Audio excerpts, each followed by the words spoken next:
El cáliz de la piel, crónicas de San Lázaro. El olor a nardos podridos y cera de abeja quemada nunca me abandonó.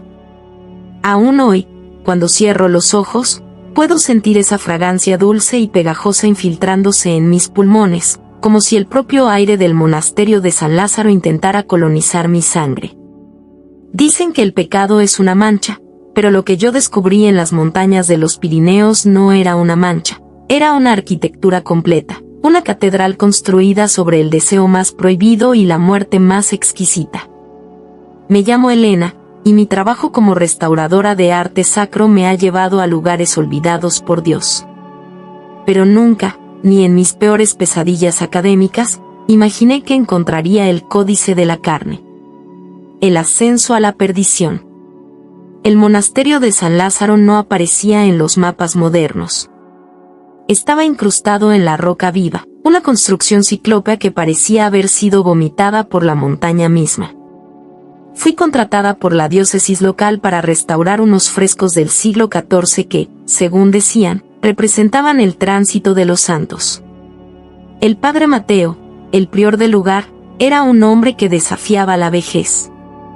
Tenía ojos de un azul tan claro que parecían transparentes, como si estuvieran mirando directamente a través de tu alma, desnudándola. Su voz era un susurro aterciopelado que te envolvía, un sonido que te hacía querer confesar no solo tus pecados, sino también tus fantasías más inconfesables.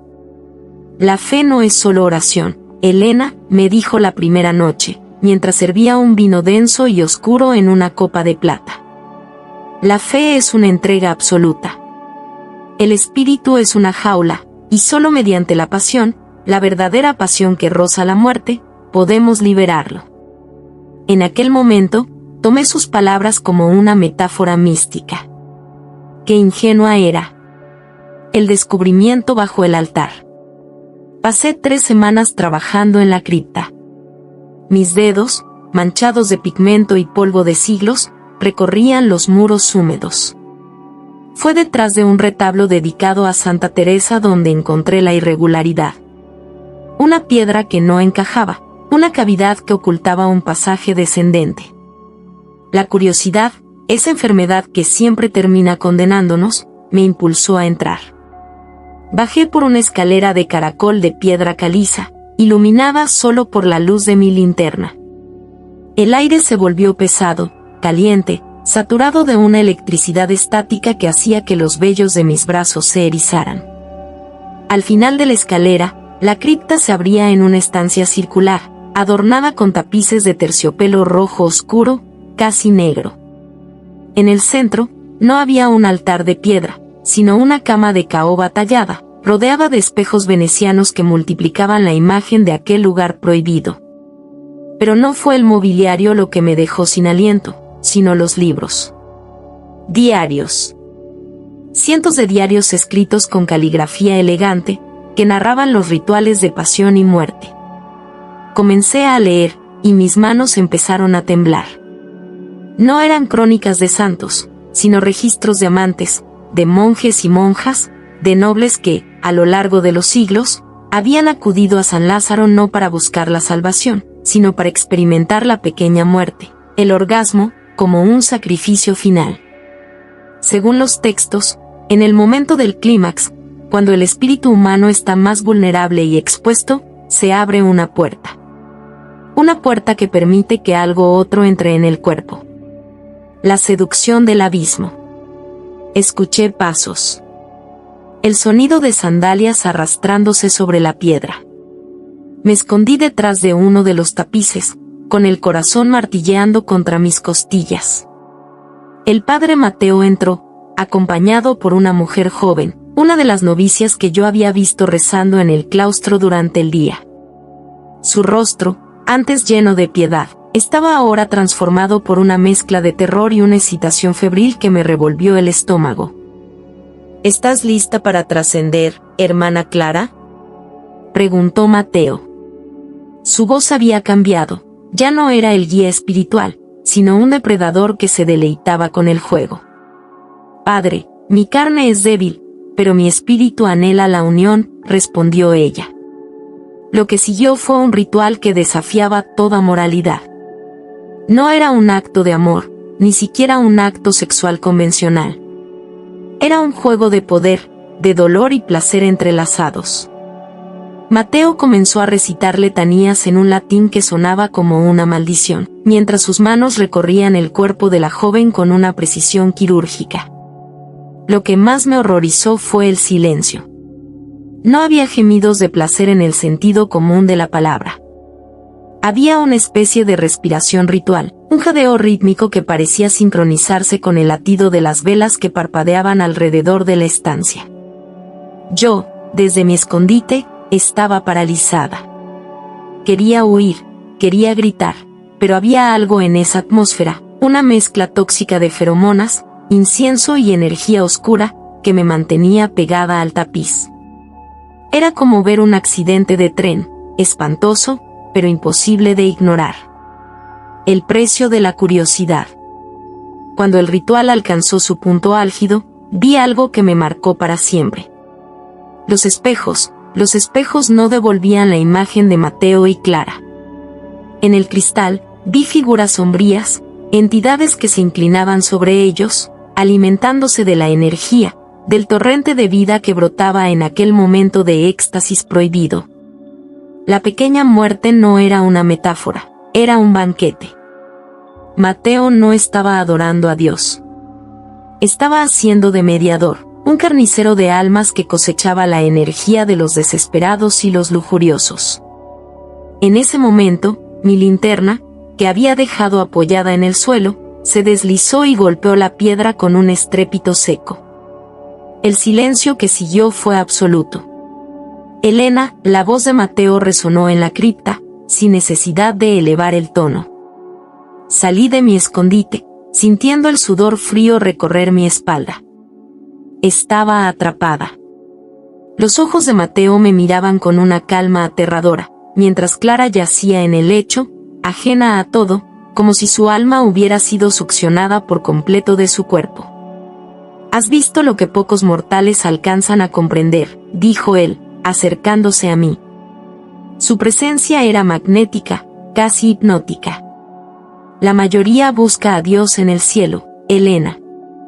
Nosotros lo encontramos en el abismo del placer, donde la vida y la muerte se tocan.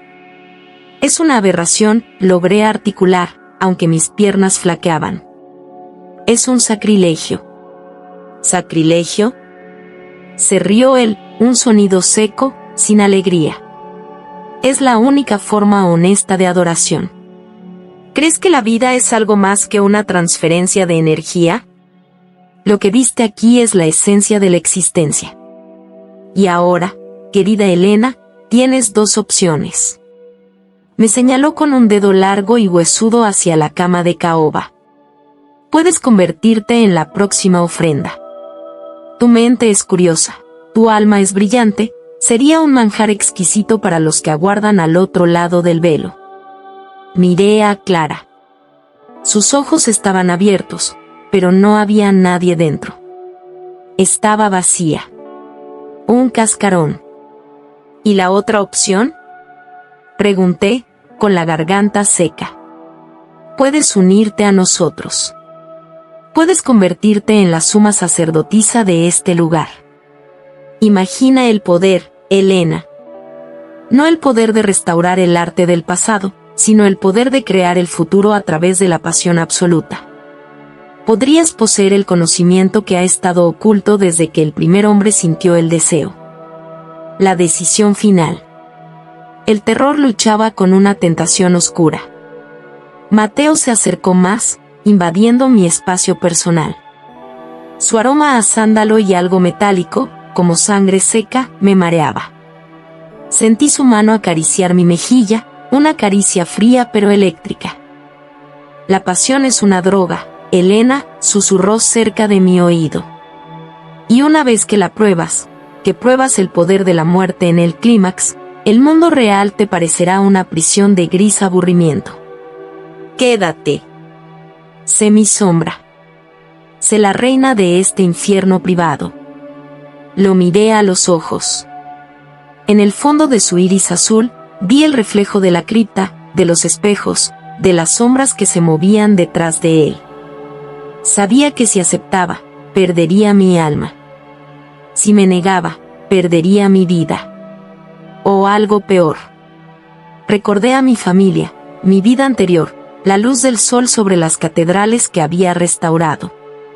Todo eso parecía de pronto lejano, insignificante, una vida en blanco y negro comparada con la intensidad visceral de lo que estaba ocurriendo en esa cripta. Me incliné hacia adelante, mis labios rozando su oído. Prefiero morir siendo humana, susurré, que vivir siendo un recipiente de vuestra hambre. El rostro de Mateo se endureció. Su sonrisa desapareció, revelando una máscara de maldad pura. Entonces, que así sea.